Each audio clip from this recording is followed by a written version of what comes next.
వచ్చేటటువంటి పౌర్ణమి ముందు శుక్రవారం వరలక్ష్మీ వ్రతం. ఆ రోజు తిథితో సంబంధం లేదు, వారంతో సంబంధం. ఏ తిథి ఉంది, ద్వాదశి ఉందా, త్రయోదశి ఉందా, చతుర్దశి ఉందా, లేకపోతే ఏకాదశి ఉందా, పంచముందా, సప్తముందాతో సంబంధం లేదు. చివరికి వచ్చేస్తుంటుంది శుక్లపక్షం. పౌర్ణమి ముందు శుక్రవారం ఏమొస్తుందో ఆ శుక్రవారం నాడు వరలక్ష్మీ వ్రతం చేస్తారు. వరలక్ష్మీ వ్రతం చెయ్యడానికి అసలు ఈ వ్రతం ఉన్నది అని మొట్టమొదట లక్ష్మీదేవి ఎవరికి చెప్పింది?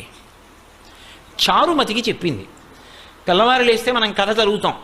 చారుమతి ఆ మాటకు అర్థం ఏమిటి? నిజానికి అద్భుతమైనటువంటి పేరు, ఆడపిల్లలకి పెట్టడానికి పరమయోగ్యమైనటువంటి పేరు చారుమతి. ఎంత చక్కటి పేరు! చారు అంటే సత్, మంచి అని, చాలా చక్కటి ఆలోచన కలిగినది, విశాల బుద్ధి కలిగినది. మతి బుద్ధి, మంచి బుద్ధి కలిగిన పిల్ల, దానికి అర్థం చారుమతి.